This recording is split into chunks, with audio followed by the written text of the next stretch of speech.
Hello, ladies and gentlemen. This is Mel Fabregas from the Veritas Show, coming to you with an important news bulletin. There is an absolute media blackout regarding the Gulf of Mexico oil spill. We keep hearing of what seem to be unsubstantiated reports. I say unsubstantiated because, aside from the few images of wildlife covered in oil, there is nothing else.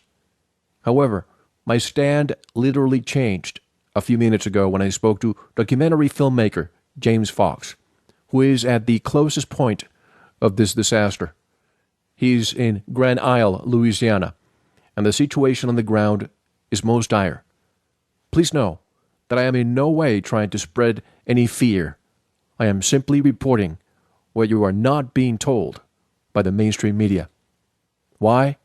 Because their actions, or lack thereof, indicate that their reporting is being limited to a certain extent. And here's my conversation with James Fox. And directly from the state of Louisiana, closest to the epicenter of this massive environmental disaster, I have on the line respective documentary filmmaker and a friend of the show, James Fox. Hello, James. How are you? Well, be honest with you, a little freaked out. You know, James, I'm glad to hear your voice, first of all, and to know that you are fine. This is an out-of-the-blue interview, no pun intended. But I've been following your entries for the last couple of days. And for the listeners, tell us when you got there, what you have found. And, James, is it true that the mainstream media is not reporting what you are seeing? Well, here's what's happening. And I be honest with you, I wouldn't believe it had I not seen it with my own eyes. I arrive.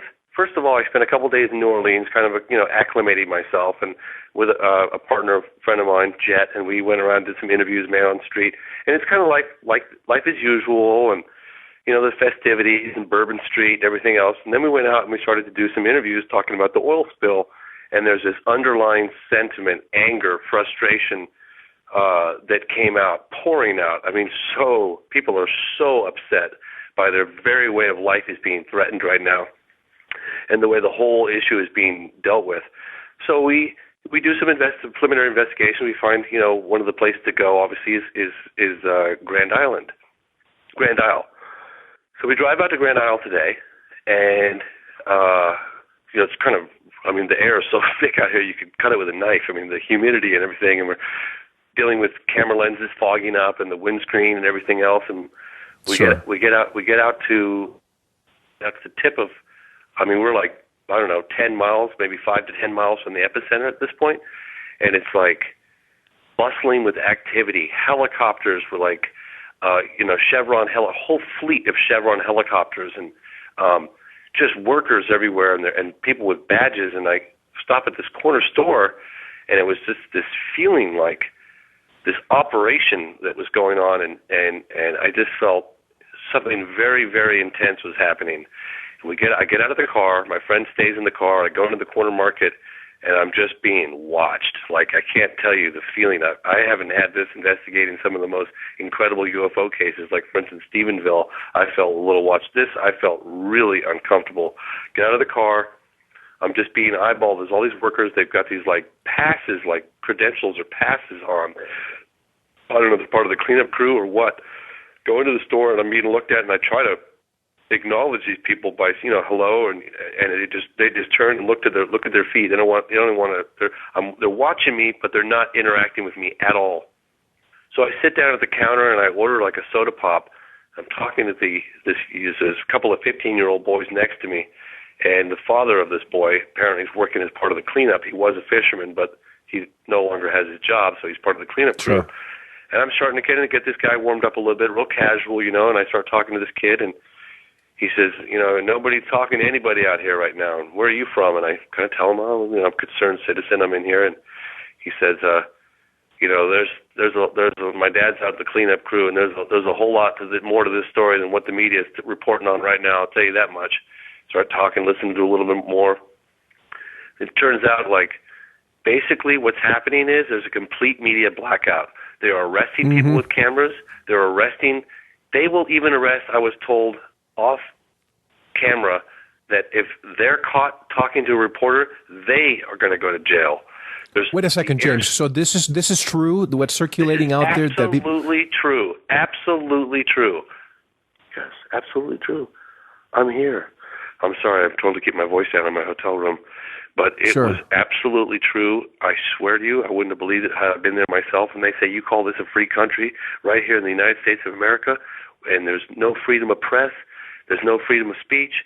They're closing down the airspace above the oil spill so reporters can't fly over just to determine how bad these oil plumes really are. They're putting these detergents. What's they're putting in? The dispersants in the water that causing the dispersants. Yes, that's just like a known fact out here. And any cameras, they're shutting off the beaches. You can't take any. I talked to people working in gas stations in the area saying that my sister's out here. She couldn't even take a picture. No one will allow any photography. You have to sign. Who is arresting people? Who is arresting people? Who? That's a very good question. Is it BP behind it? This is supposed to be a state park. I'm telling you right now, my partner was like, let's get the beep out of here right now. I mean, I really wanted to stay there and go to a local bar and find out more. Tomorrow I'm going to go back in there, but I'm telling you right now, they got the clamp down. It's high security. BP is taking over. As far as I know, it's BP. And the government, to some extent, must have some involvement with it. I mean, Obama was at that very location on Friday.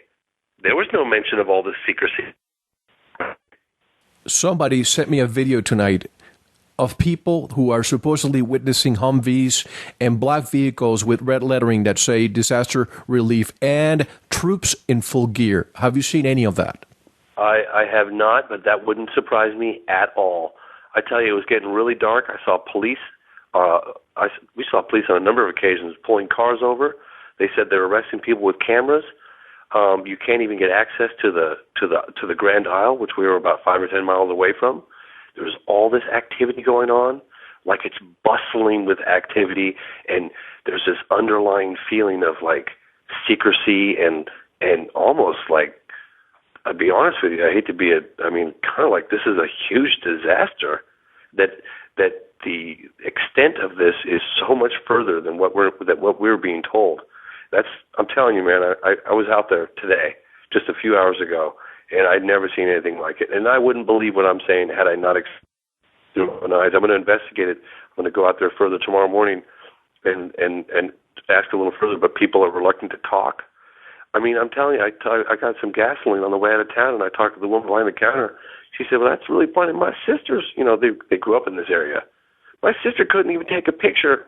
She was getting arrested. I said, who's doing this? Who's behind this? Yes. I don't know, man. I don't know, Mel. I don't know. If I call the Grand Isle Police Department and speak to the sheriff's office and ask them, sir, who is arresting people, you think they'll tell us? I don't know. I mean, I'm glad to give you guys an update. I'm going to go back out there in the morning, but I'm also going to a place called Huma, where the fishing industry is largely affected.